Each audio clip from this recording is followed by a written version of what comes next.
Welcome back, guys. Today I'm excited to share with you the three most healthiest vegetable in the world.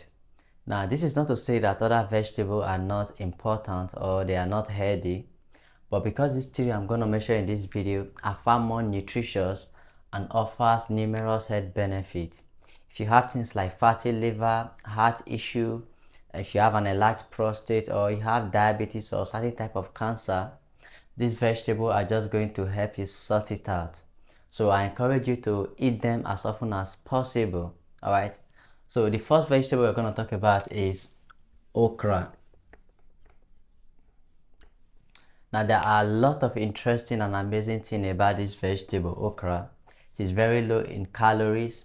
It's not going to increase your blood sugar level. And speaking of which, okra is also a great source of soluble fiber which nourish the gut bacteria, the friendly bacteria in your gut.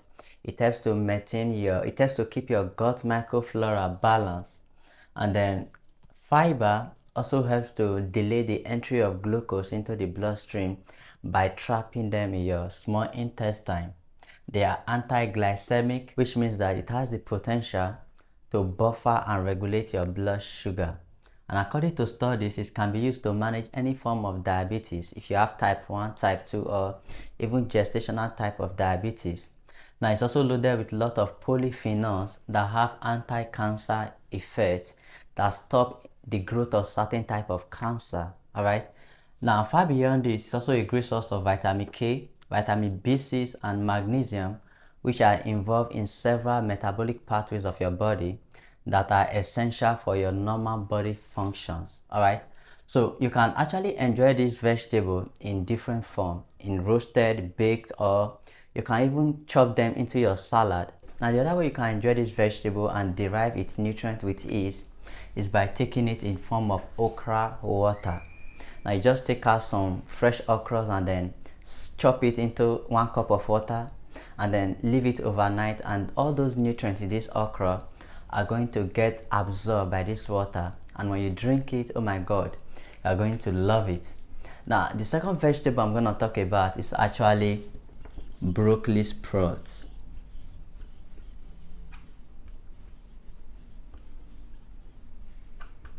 We're talking about the few days old broccoli, the immature broccoli. And then broccoli sprout is actually a cruciferous vegetable.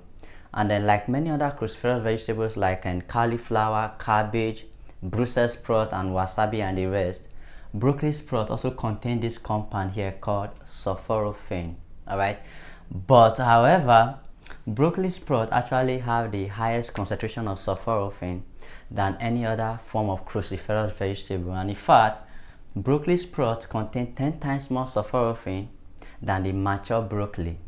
So what does sulforaphane do? Well, sulforaphane inhibits a process that is essential for the survival of cancer cells. Now this process is called angiogenesis. What does this mean?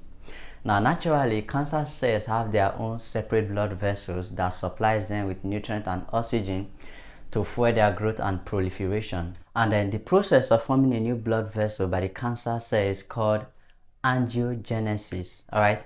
But when you are consuming broccoli sprout, which is a great source of sulforaphane, that is going to inhibit the formation of new blood vessels. Alright. Now sulforaphane also detoxifies the liver.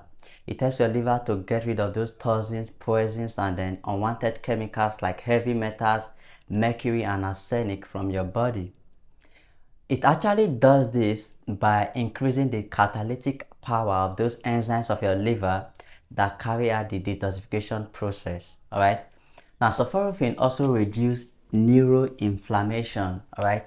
It helps to reduce inflammation in your brain and your central nervous system, and that can slow the progression of developing autism spectrum disorders and Parkinson's diseases, and then many other neurodegenerative diseases. Now, the number 3 food I want to talk about, or the number 3 vegetable I want to talk about, is actually bell pepper.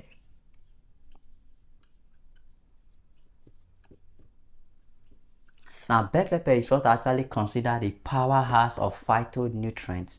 It contains polyphenols like quercetin, lutein, vitamin C, and lycopene, which are anti-inflammatory as well as antioxidants. Now, if you have something like an enlarged prostate, for example, where you have inflammation in your prostate, lycopene can actually help decrease those inflammation. All right.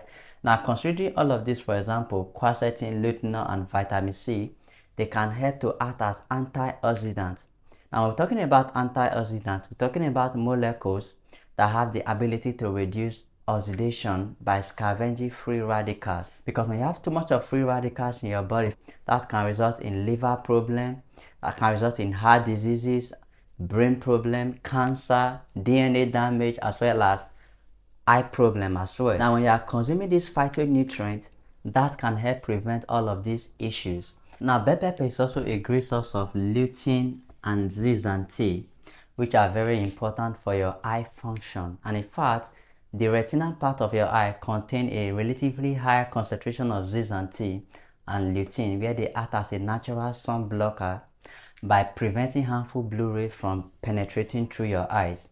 So when you are consuming this nutrient, or when you are deriving this nutrient from bell pepper, that can actually help prevent age-related macular degenerations like cataract, glaucoma, and the rest of them. So lutein and zeaxanthin are very important for your eye function. They are important for your ocular health. Alright. So guys, these are the 3 most healthiest vegetables, and I recommend you start incorporating them into your diet. Thank you for watching.